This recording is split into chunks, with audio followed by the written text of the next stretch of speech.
Oi pessoal, vamos começar o nosso estudo da convecção.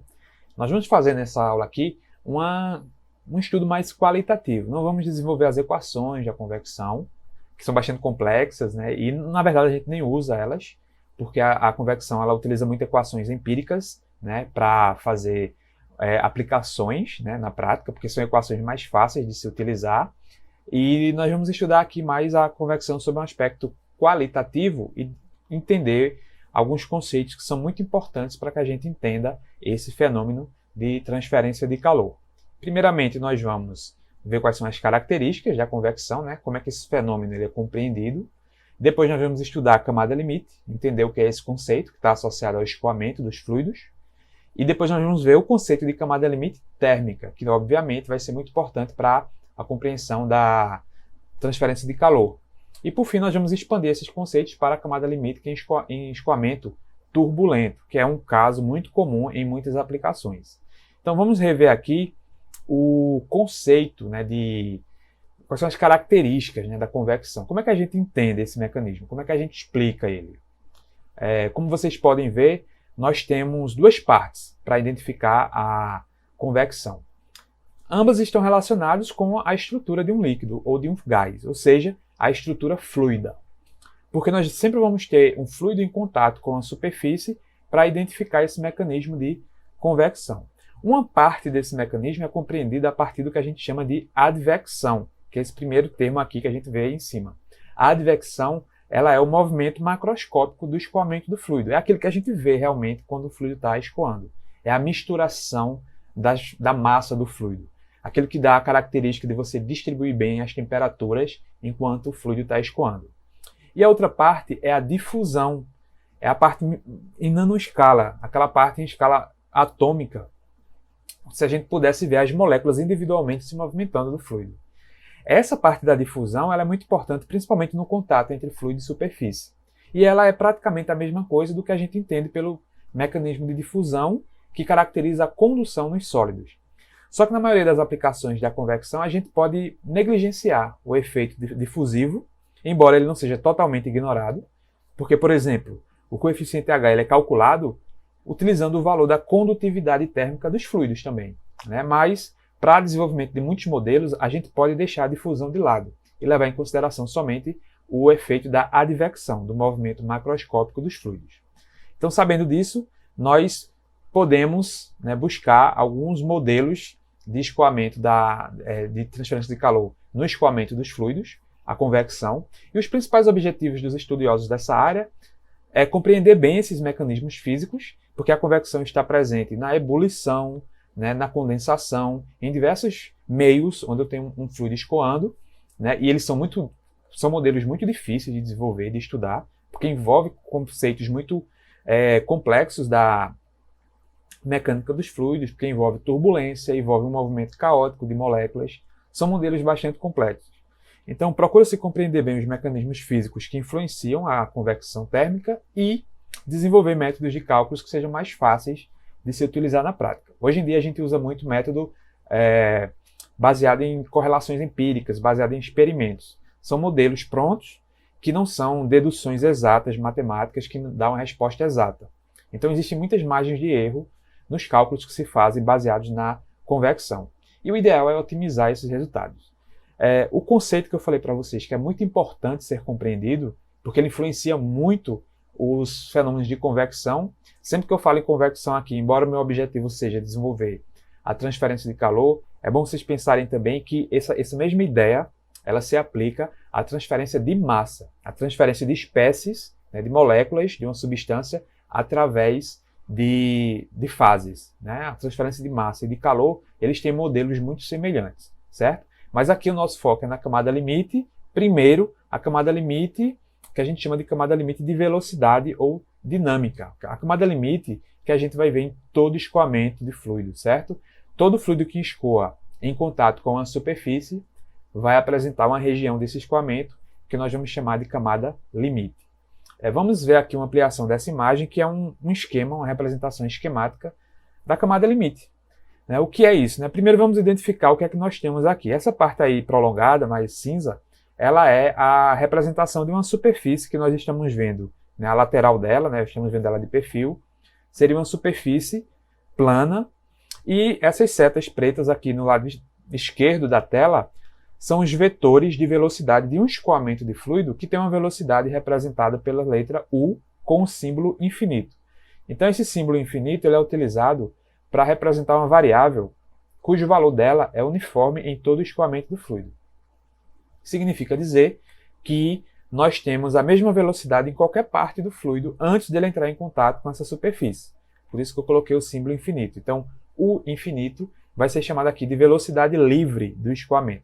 Velocidade livre de quê? Livre de contato com essa superfície que está representada pela parte horizontal aqui.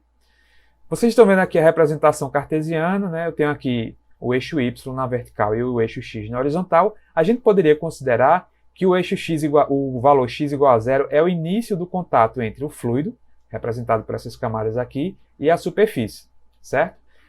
Podemos imaginar um escoamento de um fluido como sendo formado por várias camadas das moléculas do fluido. Então, o que é que acontece quando o fluido começa a ter contato com a superfície? A primeira camada do fluido, aquela que está em contato direto com a superfície, vai aderir à superfície. Existe, sim, movimento molecular ocorrendo ali, obviamente. As moléculas elas não ficam totalmente paradas. Mas, como eu falei para vocês, nós vamos negligenciar esse tipo de movimento e vamos olhar somente para o movimento massivo, o movimento macroscópico, o de advecção. Então, o que a gente observa é que a primeira camada do fluido, aquela que está em contato com a superfície, ela vai ter velocidade U igual a zero, por causa do atrito entre o fluido e a superfície. Esse atrito está relacionado com a viscosidade do fluido. E o que a gente observa é que a camada mais acima dessa primeira camada que ficou com velocidade zero, ela vai ter uma velocidade acima de zero, porém bastante reduzida. Porque o efeito do atrito ele vai se propagando ao longo do eixo Y, ao longo do fluido. Então vocês observam aí nessa figura que os vetores de velocidade eles vão ficando cada vez maiores. Por quê? Porque quanto mais afastada da superfície estiver o fluido, menos efeito do atrito ele vai observar. Então a velocidade dele vai ficando um pouquinho maior, certo? E em algum momento a velocidade dele se torna o infinito novamente, ou seja, ele não sofre mais a influência do atrito, é como se a superfície não exercesse nenhuma influência sobre esse fluido. Vamos voltar a essa figura, né, para entender o porquê desses efeitos, por que a velocidade retarda, porque ela vai ser menor próxima à superfície até chegar em zero e vai ser maior longe da superfície até voltar a ser o valor que era chamado de velocidade livre do escoamento. Isso tudo se deve por causa de tensões que vão surgir naquele escoamento. Tensão é a razão entre a intensidade da força, que nesse caso seriam as forças de atrito, que a gente chama também de forças de cisalhamento, pela área de contato, certo? É a mesma coisa que pressão. As tensões cisalhantes, elas são relacionadas com as forças de atrito. Então elas são responsáveis pela deformação do fluido, pelo próprio escoamento dele, o espalhamento dele, certo? Então vamos ver aqui as tensões cisalhantes atuando no fluido. Eu tenho em cada camada do fluido, eu vou ter o efeito do atrito gerando essas tensões cisalhantes. Há uma tendência das camadas do fluido impedir o movimento da camada logo acima. Só que, quanto mais afastada da superfície estiver o fluido, como nós vimos, menor vai ser esse efeito do atrito, e aí o fluido mais afastado, ele consegue escoar com a velocidade um pouquinho maior do que o fluido que está mais próximo da superfície, certo? E isso vai gerar o que nós chamamos de perfil de velocidade. Se vocês observarem aqui na figura, aqui do lado, vocês vão ter um perfil de velocidade. Vejam só, essa curva aí, em vermelho, ela está tangenciando as extremidades desses vetores de velocidade. Vai desde a velocidade inicial, v igual a zero, até quando a velocidade volta a ser o infinito. Então nós temos aqui uma linha preta que vocês viram desenhada lá na superfície, que é quando, a partir dessa linha para cima, as velocidades elas não estão mais sofrendo o efeito do atrito, ou seja, elas voltaram a ser a velocidade que tinha antes de ter contato com a superfície. A gente diz que dessa linha para cima, a gente vai ter ou o infinito ou a gente vai ter um mínimo de interferência do escoamento. Ou seja, o que vai determinar quando a camada limite acabou é essa relação que eu coloquei aí para vocês. Quando a velocidade do escoamento foi igual a 0,99 vezes a velocidade original, U infinito, eu digo que eu não tenho mais influência do atrito sobre o fluido. Ou seja, é dizer que a velocidade do fluido, quando ele está em contato com a superfície, está em um valor equivalente a 99% da velocidade do escoamento livre. Quando eu digo isso, eu estou querendo expressar que eu não tenho mais o efeito da superfície sobre o fluido, eu não tenho mais aquela tensão de cisalhamento influenciando no fluido. Então, esse é o critério para determinar onde começa e termina a minha camada limite, certo? Para a gente entender isso um pouquinho melhor, a gente vai ver agora o último conceito que é importante para se compreender a camada limite, que é a espessura dessa camada. Observe o seguinte, a gente tem aqui a linha, né? Deixa eu voltar aqui para detalhar essa linha mais escura aqui, ó. Ela está me dizendo quais são as fronteiras da minha camada limite. Então observem que dessa linha preta para baixo, as velocidades elas vão ficando cada vez menor até chegar em zero. A característica da camada limite é que dentro dela, ela é uma região do escoamento, onde dentro dessa região as velocidades vão ficando cada vez menores, quanto mais próximo da superfície eu vou observando essa velocidade. Dessa linha para baixo eu tenho o que eu chamo de camada limite, porque as velocidades estão variando devido ao atrito, à tensão de cisalhamento. Dessa linha para cima eu não tenho mais camada limite. Por quê? Porque não tem mais tensão cisalhante influenciando a velocidade do fluido. Então, a fronteira que determina onde começa e termina a camada limite é essa linha que foi traçada aqui, ó, essa linha preta aqui, certo? Dentro dela eu tenho camada limite, fora dela eu não tenho mais camada limite. Dentro da camada limite as velocidades vão variando, vão diminuindo gradualmente até chegar em zero. Fora da camada limite é como se não existisse essa superfície. E vocês observam também que existe uma espessura da camada limite. Esse delta aqui, ele varia, né? Ele é pequeno em x igual a zero, ele não existe, né? À medida que eu vou me afastando do início da placa, esse comecinho aqui da placa é chamada de borda de ataque. É quando começa o contato entre o fluido e a superfície. Então, na borda de ataque, eu praticamente não tenho a camada limite, porque é a origem dela. Quando a gente vê logo no comecinho aqui da placa, a gente vê que a camada limite é bem estreita, ela tem uma espessura muito pequena. Isso significa que a variação de velocidade é muito grande. Ela passa de zero a U infinito muito rápido. Ou seja, os gradientes de velocidade no início do contato eles são muito grandes. Quando a gente olha aqui na nossa curva vermelha, a gente vê que temos vários vetores de velocidade. A velocidade ela vai aumentando gradativamente, ela não aumenta mais bruscamente. Por quê? Porque a gente está vendo que a espessura da camada limite já é maior. A camada limite ela vai ficando mais espessa à medida que eu me afasto ao longo da placa. Isso significa que os gradientes de velocidade vão ficando cada vez menores, ela vai ficando mais suave, essa variação de velocidade. A gente tem esse perfil aí em vermelho. Então a espessura da camada limite, ela é uma função desse x, que é o comprimento da placa. Eu tenho uma placa em contato com o fluido, lá no comecinho do contato entre eles, a camada limite é muito pequena. À medida que eu me afasto em direção ao final da placa, essa espessura da camada limite vai ficando cada vez maior. Essa espessura da camada limite é importante porque ela influencia, né, os valores do coeficiente de troca de calor por convecção. Dentro dessa camada limite, os fenômenos de transporte são muito fortemente influenciados. É aí que reside, por exemplo, a resistência térmica de convecção. Então esse delta I de x, né, essa espessura de camada limite, é um valor importantíssimo para a compreensão e para determinar os valores do coeficiente H, de troca de calor por convecção. Todo escoamento de fluido em contato com a superfície apresenta uma camada limite e uma região sem influência dessa variação de temperatura. E ela é importantíssima sempre que a gente estuda os escoamentos, certo? Analogamente à ideia de camada limite, com variação de velocidade, nós podemos desenvolver o conceito de camada limite térmica, onde vai variar a temperatura. São duas coisas diferentes, tá, gente? Eu tenho a camada limite de velocidade, que ela é formada pela região onde a velocidade do escoamento do fluido vai variando, desde zero no contato com a superfície, até ela chegar no seu valor máximo, que é aquele valor que não sofre influência da superfície. A mesma coisa acontece com a temperatura. Eu tenho uma camada onde a temperatura é igual à da superfície no contato e ela vai variando até não sofrer mais influência da temperatura da superfície, certo? Na imagem que eu vou mostrar para vocês aqui, eu tenho a temperatura TS na placa, temperatura da superfície. Essa temperatura vai ser considerada aqui a maior do que T infinito. T infinito é a temperatura do fluido antes dele ter contato com a superfície, é a temperatura uniforme do fluido, certo? Ou seja, antes de ter contato com a superfície, qualquer ponto do fluido onde eu meça a temperatura, ela vai ter sempre o mesmo valor, ela é uniforme.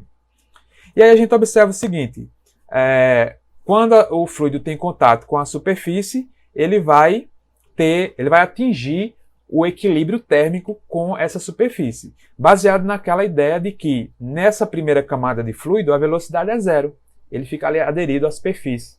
Então ele consegue atingir o equilíbrio térmico, essa é uma consideração, certo, gente? É uma aproximação que se faz nesse modelo, que a primeira camada de fluido em contato com a superfície atinge o equilíbrio térmico, ou seja, vai ter a mesma velocidade Ts.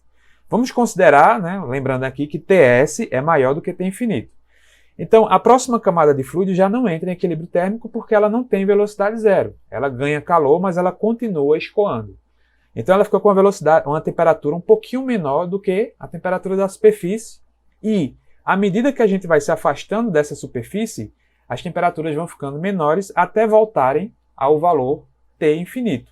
Então, o que a gente observa é que, quando o fluido está escoando em contato com a superfície, a temperatura do fluido vai variando desde o valor Ts até ele chegar no valor T infinito, quando ele não sofre mais a influência desse contato entre a superfície e o fluido, certo? Isso seria igual se a temperatura da superfície fosse menor.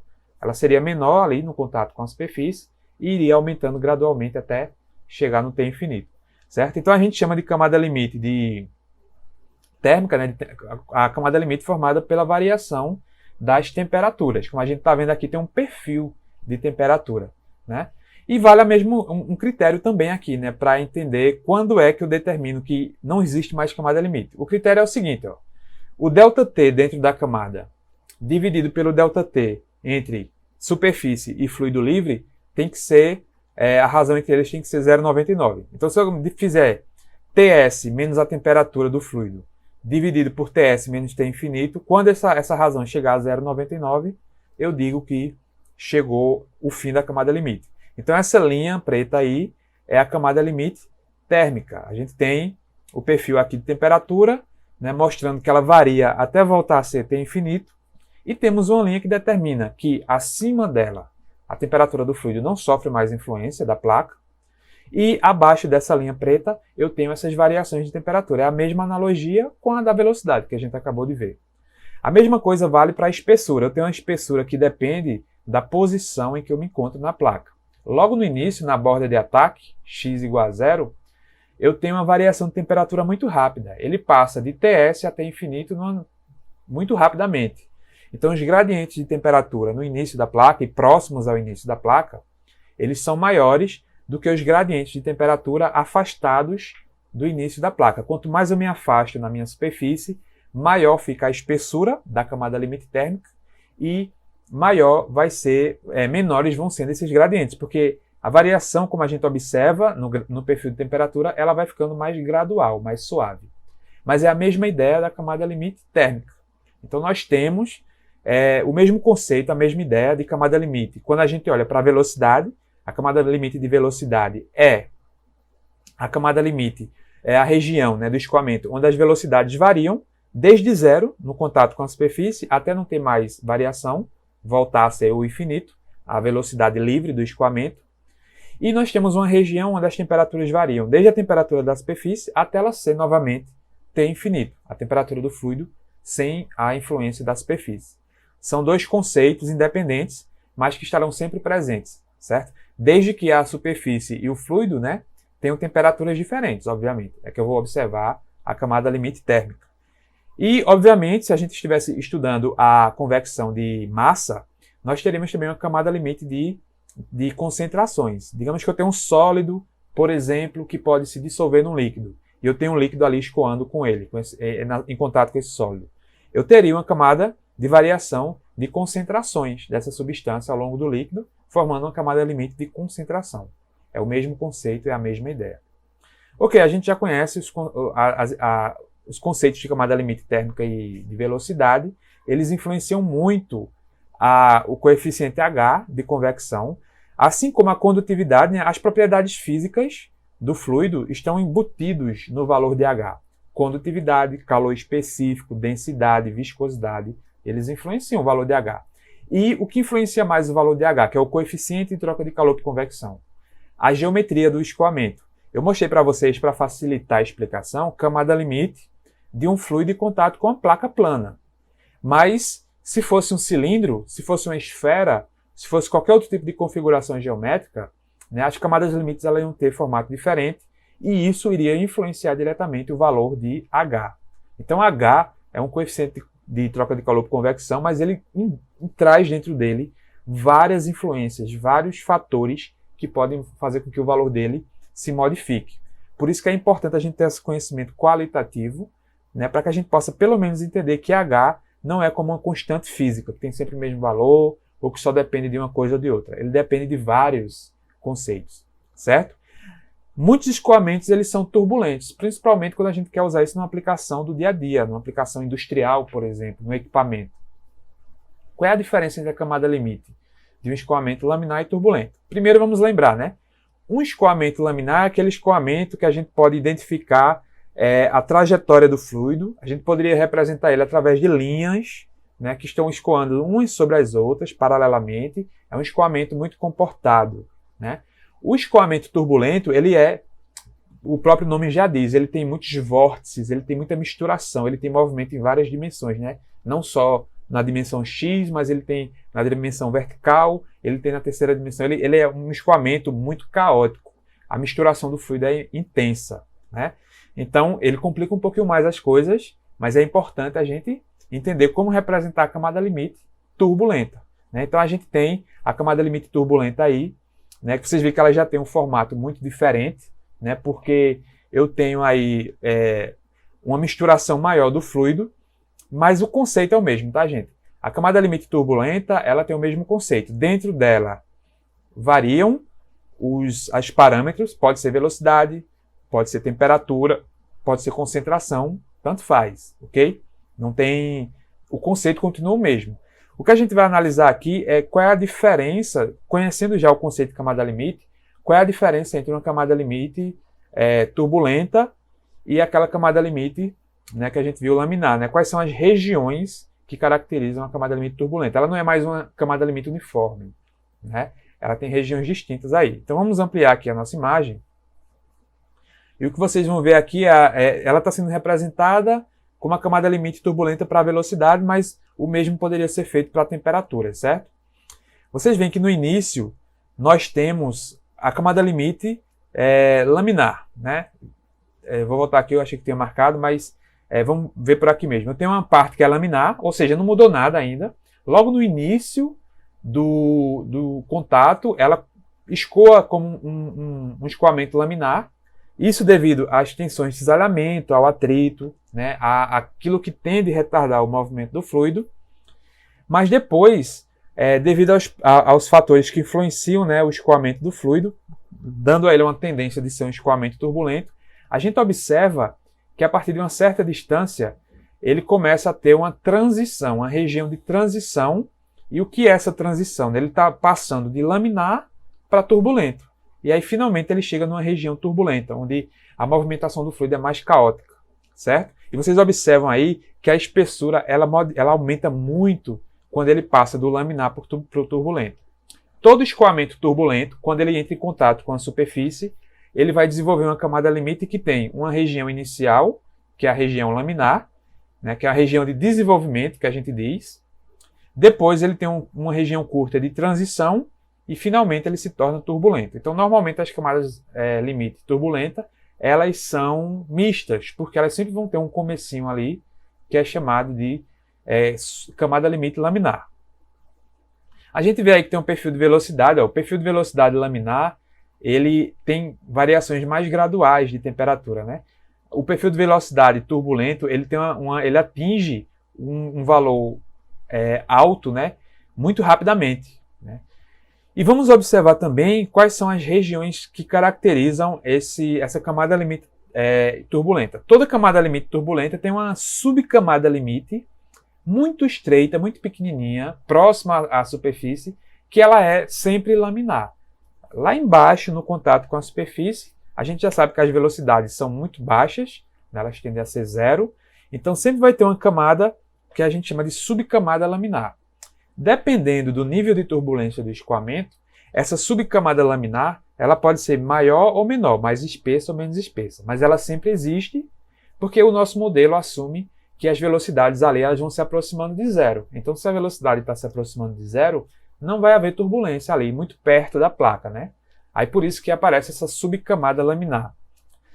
Entre a subcamada laminar e a região verdadeiramente turbulenta, existe uma zona aqui intermediária, né? Que está passando do laminar por turbulento, que é chamada de camada de amortecimento, né? Então eu já tenho aqui um aumento da movimentação dos fluidos e uma baixa influência do atrito, e aí eu tenho a transição do laminar para turbulento. Aquela mesma transição que a gente observou ao longo da horizontal X, né, a gente vê ao longo da vertical Y.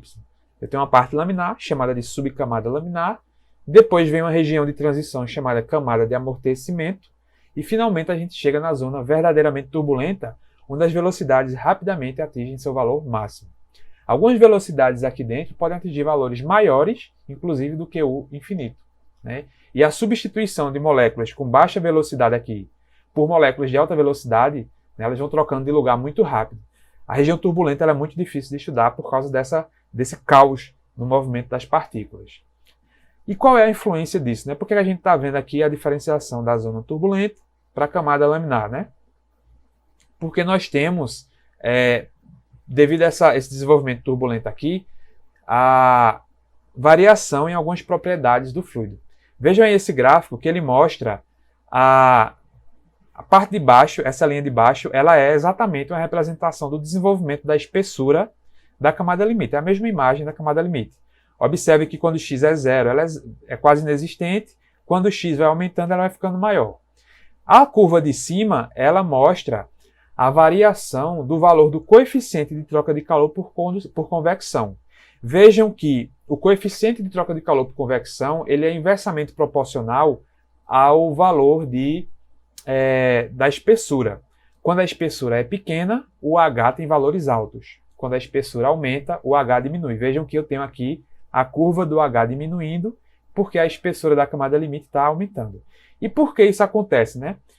Nós vimos que quando a espessura aumenta, os gradientes de temperatura dentro da camada limite térmica vão se tornando cada vez menores. A temperatura ela vai variando gradualmente, né? De uma camada do fluido para outra, a variação vai se tornando menor. Então é por isso que o H se torna menor também. E aí quando eu tenho altas espessuras, eu tenho baixos valores de H. Vejam que ele vai decaindo à medida que a espessura da camada limite vai aumentando.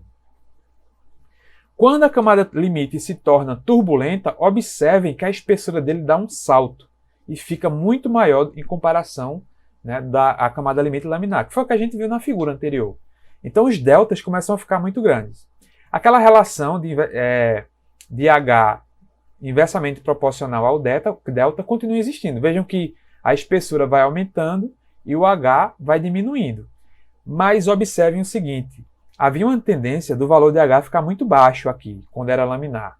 Quando o escoamento se tornou turbulento, o valor de H deu um salto muito grande. Então, mesmo com a tendência de diminuir o H, porque a espessura da camada limite está diminuindo, a gente observa que, por ser turbulento, os valores de H se tornaram muito maiores do que os valores iniciais quando o escoamento ainda era laminar. Observem que aqui eu tenho um salto na espessura da camada limite, mas também tenho um salto na espessura, no valor de H. Mesmo ele diminuindo, ele ainda está em valores maiores do que o valor de H quando a camada limite é laminar. Então é por isso que é importante entender o escoamento turbulento, porque a gente observa aí nessa relação que quando o escoamento se torna turbulento, o valor de H, que é muito importante para a gente, né, que a gente está estudando a convecção, ele se torna um valor muito maior do que quando o escoamento é laminar. Então, trabalhar a turbulência do fluido é importante para que a gente possa otimizar os processos de troca térmica por convecção. Então, compreendendo, gente, esses conceitos de camada limite, fica mais fácil fazer uma discussão, pelo menos uma discussão teórica da convecção. Quando a gente trabalha com convecção para calcular os valores de H e para calcular aplicações como trocadores de calor, coeficientes globais, fatores de incrustação, né, coisas que a gente vai ver mais para frente em outros vídeos, é tremendamente importante entender o porquê disso, entender o porquê existe uma resistência de troca de calor por convecção. Está tudo ali dentro da camada limite, certo? Então o primeiro passo para entender bem a convecção é vocês entenderem bem esse conceito de camada limite. Se vocês tiverem alguma dúvida, vocês podem entrar em contato comigo pelo Telegram, pelo Instagram, e vocês também podem procurar para conseguir o material, né, desse assunto e dar uma aprofundada mais nesse conhecimento de camada limite, ok? Então deem uma revisada nesse vídeo sempre que necessário, anotem o que for preciso e a gente se vê na próxima aula de convecção. Até mais. Pessoal, antes que eu me esqueça, é importante eu falar aqui para vocês que essas imagens que eu tirei, eu coloquei lá a referência, a fonte, né, o Encropera, 7ª edição, é um livro que eu gosto muito de usar. Foi o livro onde eu aprendi transmissão de calor, eu li bastante ele, né, e hoje em dia, como professor, eu utilizo ele como fonte de consulta, apesar de outros livros também, mas para quem tem interesse, né, em encontrar um livro, eu recomendo muito esse livro aqui, porque ele tem uma linguagem muito interessante e o desenvolvimento das equações são muito boas. Então eu gostaria de acrescentar aqui essa informação, porque muita gente me pergunta quais são as referências que eu uso, e eu gosto bastante desse livro. Então quem estiver procurando um bom livro de transferência de calor, o Encropera é uma boa pedida para dar uma acompanhada nesse assunto, beleza? Agora sim a gente pode encerrar e a gente se vê no próximo vídeo.